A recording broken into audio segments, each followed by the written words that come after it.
हाय मित्रों, मैं शशांक शेखर फिर से हाजिर हूँ। हम लोग इस वीडियो में 581 से 600 नंबर तक के प्रश्नों को हल करेंगे और देखेंगे कि क्या क्या इसमें सॉल्यूशन होता है।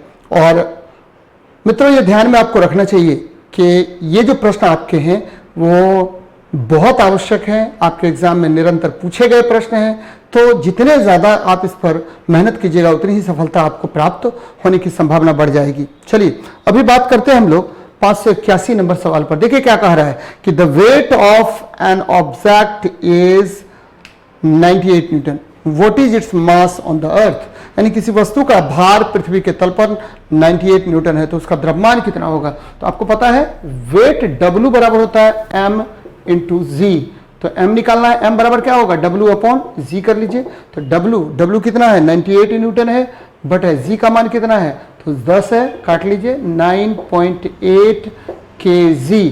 तो द्रव्यमान हो गया। अब द्रव्यमान किसको कहते हैं, मास किसको कहते हैं। किसी वस्तु में जो पदार्थ की मात्रा होती है उसे उस वस्तु का द्रव्यमान कहते हैं। भार किसे कहते हैं, तो भार होता है वह बल जिससे किसी वस्तु को पृथ्वी अपने केंद्र की ओर खींचती है, उसे भार कहते हैं। यानी the mass of the body is total matter contained by the body and the weight of the body is the force due to which a body pulls towards earth। ठीक है, तो अर्थ जो है उसको अपनी ओर खींचती है। the earth when earth pulls any body towards earth towards its center then it is known as weight। तो ये ध्यान में आपको रखनी चाहिए। चलिए आगे बढ़ते हैं। तो आंसर देखिए क्या हो जाएगा इसका, तो 9.8 न्यूटन। चूंकि हमको जी का मान कितना लेना है 9.8 लेना है, तो मैंने यहाँ 10 ले लिया था, तो 9.8 लेके बनाइए। देखिए क्या हो जाता है। तो जब हम 9.8 जी का मान लेंगे तो 9.8 ले लीजिए, काट दीजिए, यहाँ 10 गया, 98 कट गया, कितना केजी आ जाएगा 10 केजी आ जाएगा। तो हम दोनों तरह से लेके बना सकते थे।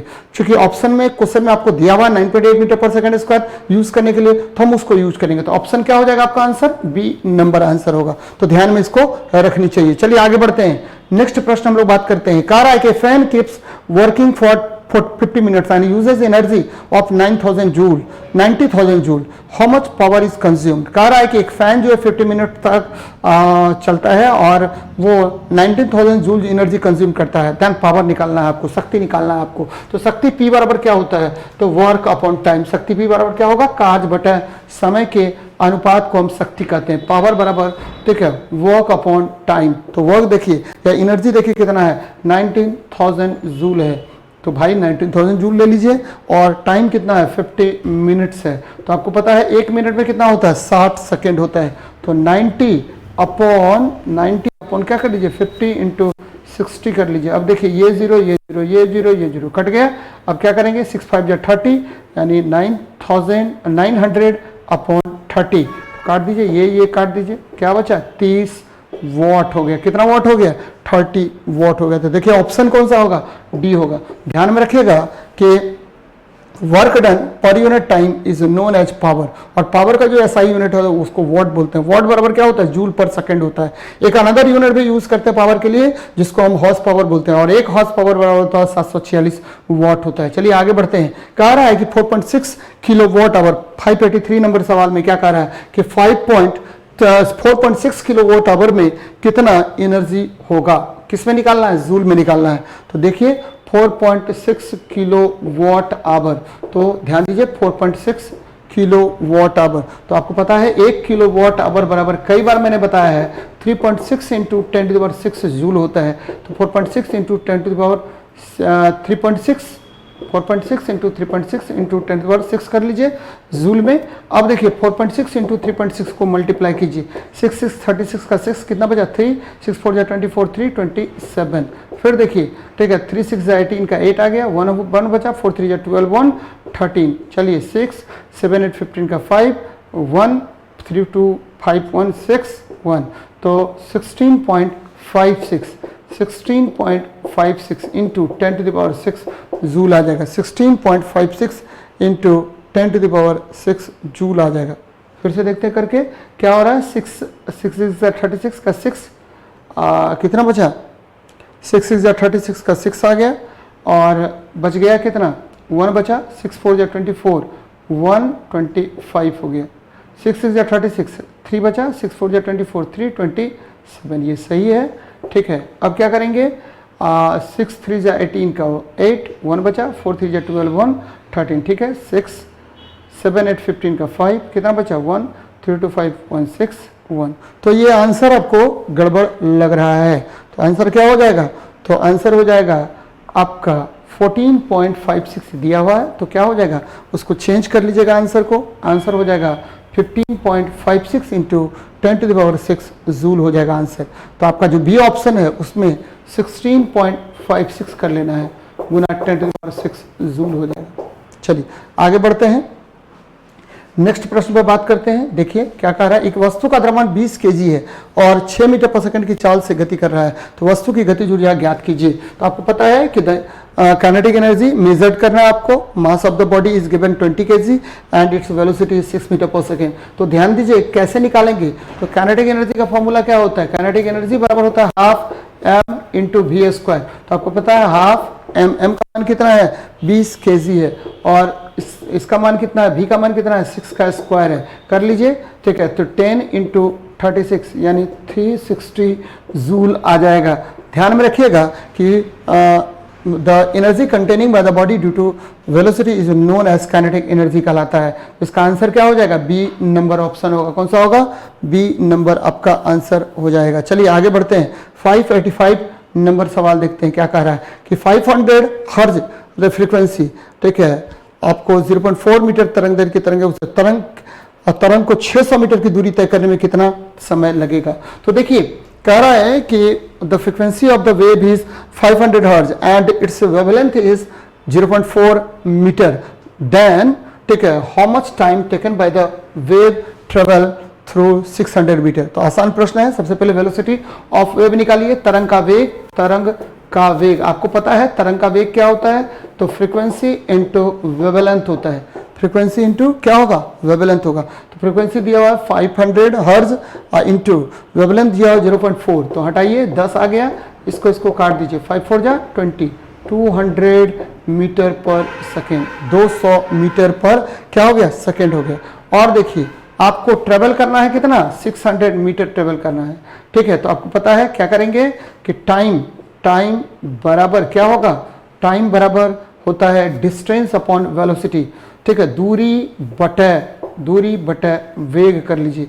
तो दूरी देखिए, दूरी कितना है, तो दूरी आपको पता है 600 मीटर ट्रेवल करना है और वेलोसिटी कितना है 200 वेलोसिटी मीटर पर सेकेंड है, तो काट दीजिए 3 सेकेंड हो जाएगा। कितना सेकेंड होगा, 3 सेकेंड। तो आंसर क्या हो जाएगा, तो सी नंबर आंसर हो जाएगा। कौन सा नंबर होगा, सी नंबर आपका आंसर होगा, ध्यान में रखना है। चलिए आगे बढ़ते हैं, 586 नंबर सवाल देखिए, पृथ्वी की सतह पर एक वस्तु का भार 600 न्यूटन है, तो चंद्रमा की सतह पर उसका भार ज्ञात कीजिए। तो पृथ्वी की सतह पर वस्तु का भार 600 न्यूटन है, ठीक है। तो चंद्रमा की सतह पर आपको पता है कि चंद्रमा की सतह पर जो भार होता है वो पृथ्वी की सतह पर भार का 1/6 होता है। तो चंद्रमा की सतह पर वस्तु का भार, चंद्रमा की सतह पर वस्तु का भार बराबर पृथ्वी की सतह पर भार का 1/6 सतह पर भार, यानी ठीक है, weight of body on moon is equals to weight of body on earth, पृथ्वी की सतह पर भार बटा क्या 6 कर लीजिए। ये देखिए 600 न्यूटन है, बटा क्या कर लेंगे 6 कर लेंगे, तो 100 न्यूटन हो जाएगा। कितना न्यूटन हो जाएगा, चंद्रमा के सतह पर उसका भार हो जाएगा 100 न्यूटन होगा। ध्यान दीजिएगा मेरी बात को, क्या होगा, न्यूटन होगा। ध्यान में ये भी रखना है कि किसी वस्तु का जो भार होता है वह बल है जिससे किसी वस्तु को पृथ्वी अपने केंद्र की ओर खींचती है। The weight is the force due to which any body pulls towards the centre of earth. चलिए आगे बढ़ते हैं, नेक्स्ट प्रश्न पर बात करते हैं। कह रहा है कि 8 ओम, 4 ओम और 12 ओम मूल्य के प्रतिरोधक समानांतर परिपथ में जुड़े हुए हैं, तो परिपथ का समतुल्य प्रतिरोध ज्ञात कीजिए। तो आप सब लोगों को पता होगा कि समतुल्य प्रतिरोध कैसे निकालते हैं। तो समानांतर क्रम में 1/r बराबर 1/r1 plus 1/r2 plus 1/r3 ये निकालते हैं मित्रों। तो ये R इक्विवेलेंट हो गया किसमें, समानांतर क्रम में। चलिए करके देखते हैं, 1/8 प्लस 1/4 प्लस 1 क्या होगा 12। चलिए निकालिए। अब देखिए 8 4 12 का एलसीएम निकाल लेते हैं, 8 4 12 का एलसीएम निकालिए, क्या होगा 4 2 जा 8, 4 1 जा 4, 4 3 जा 12 और 3 4 जा 3 2 जा 6 4 24। ठीक है, कितना आ जाएगा 24 आ जाएगा। तो चलिए एलसीएम करिए 24। अब देखिए 8 3 जा 24, 4 6 जा 24 और 12 2 जा 24। तो देखिए कितना हो जाएगा 6 3 9 और 2 11 11 अपॉन 24 11 अपॉन 24 आ गया। तो आर इक्विवेलेंट बराबर क्या हो जाएगा, तो 24 अपॉन क्या करना पड़ेगा 24 अपॉन 11 करना पड़ेगा। 11 दूनी 22 2 11 का, क्योंकि 11 दूनी 22 2 बचा 2 0 11 का 11, फिर ठीक है आपको 9 0 11 88 यानी 2.18 ओम आता है। यानी आपको आंसर क्या हो जाएगा, ए नंबर ऑप्शन होगा। कौन सा होगा, ए नंबर ऑप्शन होगा। तो 587 का आंसर क्या हो जाएगा, ए नंबर होगा। चलिए आगे बढ़ते हैं। 588 नंबर सवाल देखिए, कह रहा है कि यदि किसी वस्तु की गति का मान t समय में u से शुरू होकर अंत में v में बदल जाता है तो त्वरण ज्ञात कीजिए। तो देखिए u से शुरू होता है v में बदल जाता है, कि कह रहा है कि the velocity of the body changes from u to v in t second, then find out the acceleration. तो एक्सेलरेशन निकालना है। एक्सेलरेशन क्या होता है, तो वेग में परिवर्तन की दर को हमने क्या कहा, त्वरण कह दिया। और त्वरण a बराबर यानी rate of change in velocity is known as acceleration हम लोग करते हैं। तो a बराबर क्या कह रहा है, a बराबर v माइनस यू अपॉन क्या कह रहा है, t कह रहा है, v minus you upon t कह रहा है। चलिए करके देखते हैं। तो v minus you upon T, तो आपको पता है ये क्या है, अंतिम वेग है, फाइनल वेलोसिटी, ये क्या है, प्रारंभिक वेग है, और ये क्या है, समय है। और इसी को लिख सकते हैं dv बाई dt। याद रखना है कि यदि a पॉजिटिव होता है तो इसको बोलते हैं एक्सेलरेटेड मोशन। कौन सा मोशन, त्वरित गति, एक्सेलरेटेड मोशन बोलते हैं। a बराबर 0 है तो एक समान वेग बोलेंगे, और a बराबर अगर निगेटिव है तो रिटार्डेड मोशन कहते हैं। तो a बराबर क्या होगा, v minus you upon T. तो 588 का क्या होगा, 4 नंबर आएगा। चलिए आगे बढ़ते हैं। 589 देखिए, 1 kg यदि 1 kg द्रव्यमान की वस्तु की चाल डैश हो कि उसकी गतिज ऊर्जा 1 जूल हो, तो ऊर्जा दिया हुआ है, द्रव्यमान दिया हुआ है, आपको वेलोसिटी मेजर करना है। कह रहा है कि if 1 kg body, take 1 kg body having 1 joule energy, then find out its speed। देखिए क्या होता है, काइनेटिक एनर्जी बराबर आपको क्या होता है, हाफ mv स्क्वायर होता है, हाफ mv स्क्वायर होता है। तो हमको क्या निकालना है, हमको निकालना है आपका, ठीक है, ये दिया हुआ काइनेटिक एनर्जी 1 बराबर 1/2 गुना, ठीक है, ये 1 kg दिया हुआ v का स्क्वायर। चलिए इधर देखिए, ठीक है, तो v स्क्वायर बराबर क्या हो गया 2, ठीक है, तो v बराबर क्या हो गया √2, ठीक है, √2 या 1.414 मीटर पर सेकेंड, या इसको लिख सकते हैं अप्रॉक्सीमेटली 1.4 मीटर पर सेकेंड, 1.4 मीटर पर सेकेंड हो गया। तो आंसर क्या हो जाएगा 1.4 मीटर पर सेकेंड। देखिए सी नंबर ऑप्शन होगा। कौन सा होगा, सी नंबर ऑप्शन होगा। तो 589 का क्या हो गया, सी नंबर आंसर हो गया। चलिए आगे बढ़ते हैं। कहा गया एक स्प्रिंग का स्प्रिंग स्थिरांक 5 × 10³ न्यूटन मीटर दिया हुआ, उसे अपनी आरंभिक अतिरिक्त ना खींची हुई स्थिति में 5 सेंटीमीटर खींचा जाता है, तो इसके अतिरिक्त 5 सेंटीमीटर खींचने के लिए आवश्यक कार्य की गणना करें। ध्यान देना है मित्रों, क्या कह रहा है आपको, कह रहा है प्रश्न में कि भाई साहब हमारा जो है 5 सेंटीमीटर उसको हम क्या करते हैं, खींचते हैं। तो आपको इससे हम क्या निकालेंगे, और बोल रहा है 5 सेंटीमीटर एक्स्ट्रा खींचने में कितना ये लगेगा, तो कुल कितना खिंचाव होगा। यहां देखिए आपको पता होनी चाहिए कि फोर्स कांस्टेंट जो होता है वो F बराबर kx होता है। ये देखिए ये आपका स्प्रिंग है, स्प्रिंग में फोर्स लगा दीजिए। तो क्या हो रहा है कि ये अगर ये रेसिस्ट स्टेट में है, आइदर इधर करेंगे या इधर करेंगे, इधर खिंचाव अगर होता है बढ़ता है तो आपको पॉजिटिव होगा, अगर इधर होगा तो नेगेटिव होगा। तो यहाँ F बराबर -kx होता है, और kinetic energy of the spring होता है 1/2 kx स्क्वायर होता है। क्या होता है, kx स्क्वायर होता है। यहाँ देखिए कुल डिस्टेंस कितना हमने एक्सपेंड किया उसको, तो x बराबर हो गया कुल डिस्टेंस एक्सपेंड किया, तो 5 सेंटीमीटर पहले, फिर बोल रहा है 5 सेंटीमीटर एक्स्ट्रा करने के लिए, तो 5 कितना हो गया 10 सेंटीमीटर उसको एक्सपेंड करना पड़ेगा। और 10 सेंटीमीटर को जब हम लोग चेंज करेंगे तो 10 × 10⁻⁻2 मीटर हो जाएगा। क्या हो जाएगा, मीटर के फॉर्म में हमने उसको क्या कर लिया, चेंज कर लिया। किसको, तो उसका जो ये है उसको चेंज कर लिया हमने मीटर में। अब कह रहा है कि भाई साहब हमारा काइनेटिक एनर्जी आपको निकालना है। तो देखिए 1/2 गुना k का मान आपको दिया हुआ क्वेश्चन में, क्या दिया हुआ है 5 × 10⁻³ और आपका हमने जो ये वैल्यू निकाला है उसको कर लीजिए 10 × 10⁻⁻2 का होल स्क्वायर। चलिए करिए, करके देखते हैं। 1/2 इंटू 5 इंटू 10⁻³ इंटू, ठीक है, 100 कर लीजिए, इसको कर लीजिए 10⁻⁻4 कर लीजिए। अब देखिए क्या करेंगे, इसको काट दीजिए 50 से, कोई प्रॉब्लम नहीं है। चलिए 50 और 5 250 इंटू, ठीक है, 10⁻³ इंटू 10⁻⁻4, ये 0 कट गया, कितना बचा 25 जूल बचा। ठीक है, तो कितनी एनर्जी होगी 25 जूल होगा। कितना एनर्जी होगा 25 जूल होगा। ध्यान में रखिएगा फॉर्मूला हमने यूज किया, दो फॉर्मूला, F बराबर -kx, ठीक है, और एक formula kinetic energy of the spring होता है ½ kx²। तो काइनेटिक एनर्जी बराबर क्या होता है ½ kx², जहां k क्या है स्प्रिंग कांस्टेंट है और x जो है तो आपको एक्सपेंशन इन द वायर है। चलिए आगे बढ़ते हैं, नेक्स्ट प्रश्न पर बात करते हैं। कह रहा है कि if the momentum of an object is increase by 20% then its kinetic energy is increase by. तो जब भी इस तरह का प्रश्न आए तो आपको आसानी से निकल जाएगा। आपको पता है कि काइनेटिक एनर्जी जो है वह p² का समानुपाती होता है। ये देखिए काइनेटिक एनर्जी प्रोपोर्शनल टू क्या हो जाएगा p²/2m। जब भी इस फॉर्म में हो तो आपको क्या करना है, ठीक है, क्या करना है कि क्या करना है, तो आसान प्रश्न है, ध्यान में रखिएगा। कैसे निकालेंगे हम लोग percentage change in kinetic energy निकालिए तो कितना निकल जाएगा। तो यहाँ देखिए 1 पॉइंट, पहले ke1 निकाल लेते हैं। ke1 बराबर क्या हो गया p², यानी 1 मान लेते हैं। p1 का वैल्यू क्या मान लेते हैं 1 मान लेते हैं, तो 1 का स्क्वायर कर दीजिए, क्या निकल गया 1 निकल गया, एक नंबर। अब दूसरा कह रहा है कि 20% इंक्रीज कर रहा है। क्या इंक्रीज कर रहा है 20% इंक्रीज कर रहा है। तो 20% का मतलब क्या हुआ 1 + 1 × 20/100 का स्क्वायर कर दीजिए, यानी क्या हो जाएगा 1.2 का स्क्वायर कर दीजिए। ठीक है, तो ये निकल जाएगा 1.44। ठीक है, क्या होगा, ये दूसरा नंबर सवाल होगा। अब हमको क्या कह रहा है चेंज इन काइनेटिक एनर्जी। ठीक है, डेल्टा के ई निकालिए, क्या निकल जाएगा, तो डेल्टा के ई निकल गया ke2 - ke1। ठीक है, तो क्या निकल गया ke2 - ke1।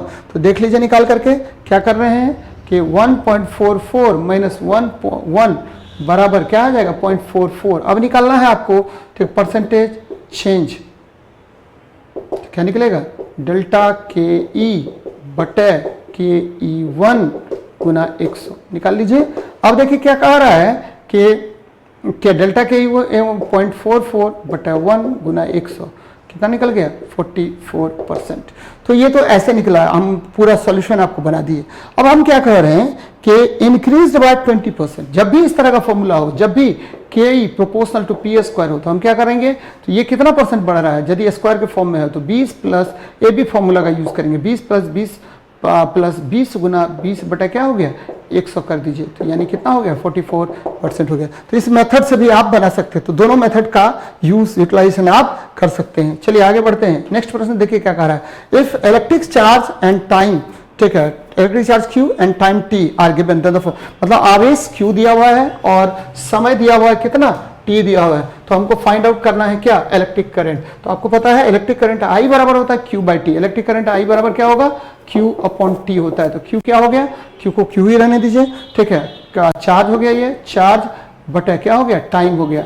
और ध्यान में रखिए कि चार्ज का यूनिट होता है कूलम, कूलम पर सेकंड, इसी को बोलते हैं हम एम्पियर। क्या बोलते हैं एम्पियर। और विद्युत धारा को मेजर करने के लिए हम एमीटर इंस्ट्रूमेंट का प्रयोग करते हैं। चलिए, तो I बराबर क्या हो गया q/t। तो ऑप्शन क्या हो जाएगा आंसर बी नंबर ऑप्शन होगा। कौन सा होगा बी नंबर आपका आंसर हो जाएगा। चलिए नेक्स्ट प्रश्न 593 नंबर देखिए। Speed of 72 km/h when expressed in metre पर सेकंड। जब भी किलोमीटर पर आवर को मीटर पर सेकंड में, ठीक है, चेंज करना हो, ध्यान दीजिएगा किलोमीटर पर आवर को बदलना है मीटर पर सेकंड में, तो हमने क्या कहा कि आपको बदल देना पड़ेगा, इसको 5/18 से मल्टीप्लाई करना पड़ेगा।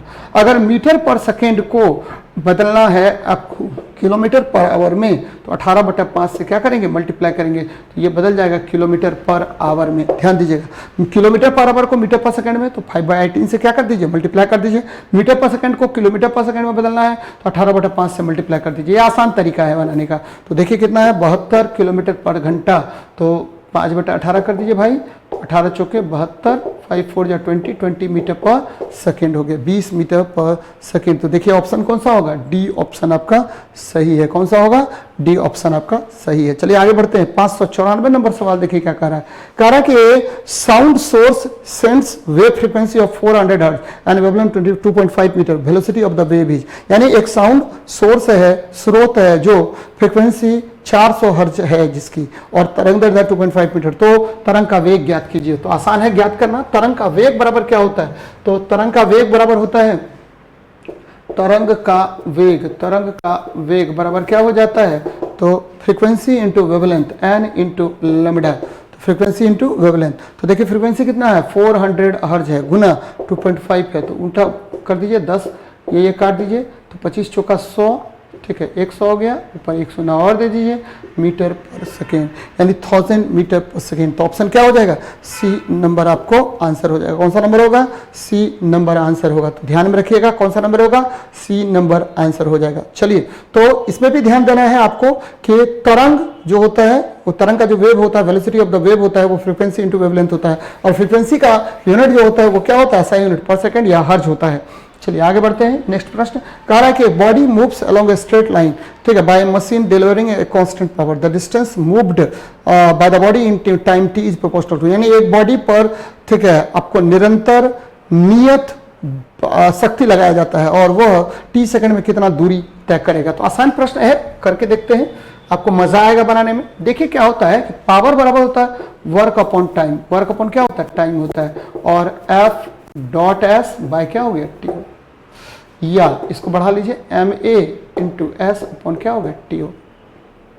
एक अब देखिए कह रहा है कि the distance moving in time t is proportional to. अब आपको पता है एस बराबर क्या होता है, यू टी प्लस क्या, हाफ ए टी स्क्वायर। कोई प्रॉब्लम नहीं है इसमें। अब यहां पर क्या कह रहे हैं कि भाई जी हमने क्या किया कि यू तो 0 कर लिए, तो s बराबर क्या होगा, हाफ ए टी स्क्वायर। तो यहां से a का वैल्यू निकाल लीजिए, a बराबर क्या होगा 2s अपॉन टी स्क्वायर। कोई प्रॉब्लम है, चलिए इसका वैल्यू इसमें पुट कर देते हैं। p बराबर m इंटू a का वैल्यू पुट कर रहे हैं, तो 2s into s upon t into T square, तो क्या आ जाएगा, तो 2m(s) square upon T Q. Problem है, नहीं है शायद प्रॉब्लम। तो अब देखिए हमने पावर को नियत कर लिया। पावर क्या है, P is constant, P is constant. जब P कांस्टेंट होगा तो S स्क्वायर समानुपाती टी क्यूब और डिस्प्लेसमेंट S समानुपाती टी टू द पावर 3/2। ये इधर गया और ये इधर है, तो आपको पता है कि प्रोपोर्शनल हो गया S proportional to t cube, तो S प्रोपोर्शनल टू क्या होगा टी टू द पावर 3/2। ध्यान में रखिएगा कि यदि किसी मशीन द्वारा नियत शक्ति प्रदान की जाए तो उस पर उसका जो डिस्प्लेसमेंट है, उसमें जो दूरी प्रोड्यूस हो रहा है वह, ठीक है, आपको समय के 3/2 का समानुपाती होता है। तो क्या हो जाएगा आंसर, ए नंबर ऑप्शन होगा। कौन सा होगा, ए नंबर ऑप्शन हो जाएगा। चलिए आगे बढ़ते हैं, नेक्स्ट प्रश्न पर बात करते हैं। कह रहा है कि इन द फॉर्मूला m बराबर एच आई बटा H not, H I and H not. देखिए m क्या है, मैग्निफिकेशन है। याद रखना है कि दर्पण या लेंस में जो मैग्निफिकेशन होता है, आवर्धन क्षमता होता है, वह m बराबर क्या होता है, हाइट ऑफ इमेज। m बराबर क्या होता है, हाइट ऑफ इमेज बटा हाइट ऑफ ऑब्जेक्ट होता है। ध्यान में रखिएगा, हाइट ऑफ इमेज बटा हाइट ऑफ ऑब्जेक्ट होता है, हाइट ऑफ ऑब्जेक्ट होता है। तो ये ध्यान में रखिए, हाइट ऑफ इमेज बटा हाइट ऑफ ऑब्जेक्ट। m क्या है, यहां पर मैग्निफिकेशन है। m क्या है, मैग्निफिकेशन, आवर्धन क्षमता है। और यह आवर्धन क्षमता एक और लिखते हैं, यदि दर्पण है, मिरर है, चाहे कॉनकेव या कॉन्वेक्स है, माइनस v बटा यू, या आपको लेंस है तो v बाय क्या होगा, u हो जाएगा। तो m का वैल्यू 2-3 केस के लिए ध्यान में रखिएगा। m का मान जो, ठीक है, आपको पॉजिटिव होता है या, ठीक है, निगेटिव होता है। पॉजिटिव होगा और 1 से बड़ा होगा, 1 से बड़ा होगा, तो यह, ठीक है, अवतल दर्पण द्वारा बनेगा। और अगर 1 से छोटा होगा पॉजिटिव में तो यह उत्तल दर्पण द्वारा बनेगा। और ठीक है, ध्यान में रखिएगा, m अगर निगेटिव है, ठीक है, ग्रेटर देन 1, लेस देन 1, बराबर 1 है, तो ये हर केस में आपको दर्पण द्वारा जो प्रतिबिंब बनेगा वह वास्तविक बनेगा और अवतल दर्पण द्वारा बनेगा। आपको पता होनी चाहिए कि केवल अवतल द्वारा व दर्पण द्वारा ही हमेशा वास्तविक प्रतिबिंब का निर्माण होता है। तो आंसर क्या हो जाएगा इसका? तो m बराबर मैग्निफिकेशन HI बराबर हाइट ऑफ, गलत है, m बराबर क्या होगा? मैग्निफिकेशन HI बराबर हाइट ऑफ द इमेज बटा हाइट ऑफ द ऑब्जेक्ट, यानी डी ऑप्शन आपका क्या है? सही है, हाइट ऑफ इमेज बटा हाइट ऑफ ऑब्जेक्ट। चलिए आगे बढ़ते हैं। कह रहा है कि 2 bodies of mass m and 9m are moving with equal kinetic energy, the ratio of their linear momentum will be. तो हमको कह रहा है कि काइनेटिक एनर्जी जो दो बॉडी का है वह क्या है? इक्वल है। ठीक है, क्या है? इक्वल है। तो मोमेंटम निकालने के लिए तो देखिए काइनेटिक एनर्जी बराबर क्या होता है? p²। कोई प्रॉब्लम नहीं है, ठीक है। तो ke1 बटे ke2 बराबर p1 p² बटे क्या होता है? 2m होता है। तो p1 बटे क्या हो जाएगा? m1 इंटू m2 बटे p2। अब यहां पर क्या कह रहा है कि भाई साहब हमारा जो काइनेटिक एनर्जी दोनों क्या है? इक्वल है। तो ke1 बराबर ke2, ये प्रश्न में आपको कह रहा है इक्वल है। इक्वल कर लीजिए। अब इक्वल कर लेंगे तो दोनों क्या होगा? गुना भागा कर लीजिए, खत्म हो जाएगा। अब हमको क्या कह रहा है कि p1 बटे p2 निकालना है। तो क्या निकालना पड़ेगा? p1 बटे p2। तो ये m1 ऊपर जाएगा और m2 क्या आएगा? नीचे आएगा। तो m1 अपॉन m2 कर लीजिए, बराबर क्या हो जाएगा भाई? तो m1 का मान कितना है? तो m ही है, और m2 का मान कितना है? 9m है। काट लीजिए, 1/9 यानी 1:9। ध्यान में रखना है कि काइनेटिक एनर्जी जो होता है वह p² बटा 2m होता है। Kinetic energy of the body is equal to p² upon क्या होगा? 2m, p² बटा 2m होता है।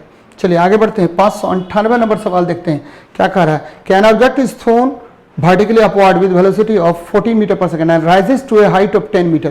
Calculate the time taken by the object to reach the highest point. ठीक है, तो 14 मीटर पर सेकेंड से हम उसको भेजेंगे rises to a height of 10 metre. Calculate the time taken by the object to reach the highest point. अब देखिए जब भी हम किसी बॉडी को, ठीक है, कह रहा है कि एक वस्तु है जिसको आप 14 मीटर पर सेकेंड से ऊपर की ओर फेंकते हैं। ये देखिए 14 मीटर पर सेकेंड से ऊपर की ओर फेंकते हैं, तो आपको पता है, क्या पता है कि जैसे जैसे बॉडी ऊपर जाएगा तो फाइनल पॉइंट पर वेलोसिटी का मान क्या होगा? 0 हो जाएगा। ठीक है, तो कैलकुलेट द टाइम। तो आपको पता है यहाँ वेलोसिटी 0 हो गया, यहाँ से हमने फेंका है u, आपको पता है कितना है? तो u है 14 मीटर पर सेकेंड। आपको ये भी करना है, क्या करना है कि v बराबर u माइनस क्या होता है? gt। भाई जी आपको निकल जाएगा इससे, इसका v का वैल्यू 0 है। g का मान देखिए, u का मान कितना है? तो u का मान आपको पता है कितना है? 14 मीटर दिया हुआ, माइनस 9.8 गुना क्या? t। तो t बराबर 14 अपॉन 9.8, तो निकल जाएगा इससे। तो ये कितना आएगा? 14 अपॉन 9.8 आएगा। तो ये लगभग आपको कितना आ जाएगा?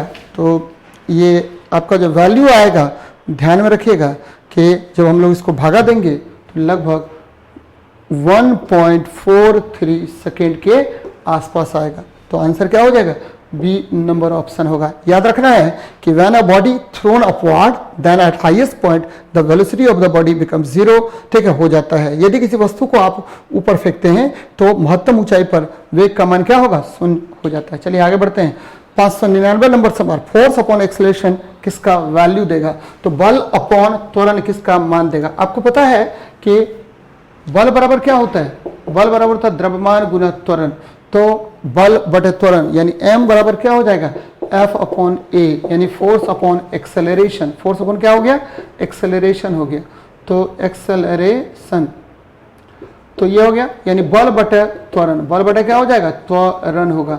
ये किसका मान देगा? द्रव्यमान का मान देगा, मास का वैल्यू देता है। ध्यान में रखना है कि फोर्स और एक्सेलरेशन को अगर हम क्या करेंगे, डिवाइड करेंगे तो मास का वैल्यू देगा। यहाँ पर देखिए प्रेशर, प्रेशर क्या होता है? प्रेशर होता है फोर्स अपॉन एरिया को प्रेशर कहते हैं। पी बराबर क्या होता है? एफ अपॉन ए होता है। मोमेंटम क्या होगा? तो मोमेंटम पी बराबर क्या होता है? एम इंटू वी होगा। तो मास तो आपको पता है, और वेलोसिटी, ठीक है, rate of change in displacement is known as velocity, यानी विस्थापन में परिवर्तन की दर को हम क्या कहते हैं? तो वेग कहते हैं। चलिए लास्ट प्रश्न इस सेक्शन का देखते हैं। बल बटे द्रव्यमान क्या होगा? सेम सवाल है, तो बल बटे द्रव्यमान क्या होगा? थोड़ा सा अंतर है इसमें। क्या कह रहा है? बल बटे द्रव्यमान। तो भाई त्वरण ए बराबर क्या होगा? बल बटे द्रव्यमान होगा। ए बराबर एफ अपॉन एम। यहाँ देखिए फोर्स, फोर्स क्या हुआ? बल हो गया, और ये क्या हो गया? द्रव्यमान हो गया। तो बल और द्रव्यमान के अनुपात को हम क्या कहते हैं? त्वरण कहते हैं। ध्यान में रखिएगा। यहाँ संवेग है, संवेग बराबर क्या होता है? द्रव्यमान गुना वेग होता है। संवेग p बराबर होता है m इंटू वी। ध्यान रखिएगा, संवेग p बराबर क्या होगा? m इंटू वी होता है। संवेग p बराबर m इंटू वी होता है, यानी मास इंटू वेलोसिटी को हम संवेग कहते हैं। त्वरण क्या होता है? तो विस्थापन में मतलब वेग में परिवर्तन की दर को त्वरण कहते हैं। वेग क्या होता है? विस्थापन में परिवर्तन की दर को हम क्या कहते हैं? वेग कहते हैं। इस क्वेश्चन का आंसर क्या होगा? 600 का बी नंबर आंसर। कौन सा होगा? बी नंबर आंसर होगा। तो मित्रों, ये आपका 600 नंबर तक का प्रश्न का हल हम लोगों ने किया। खूब मन लगा करके पढ़िए, जितना ज़्यादा न्यूमेरिकल में मेहनत कीजिएगा उतनी ही सफलता आपको मिलेगी। जय हिंद, जय भारत।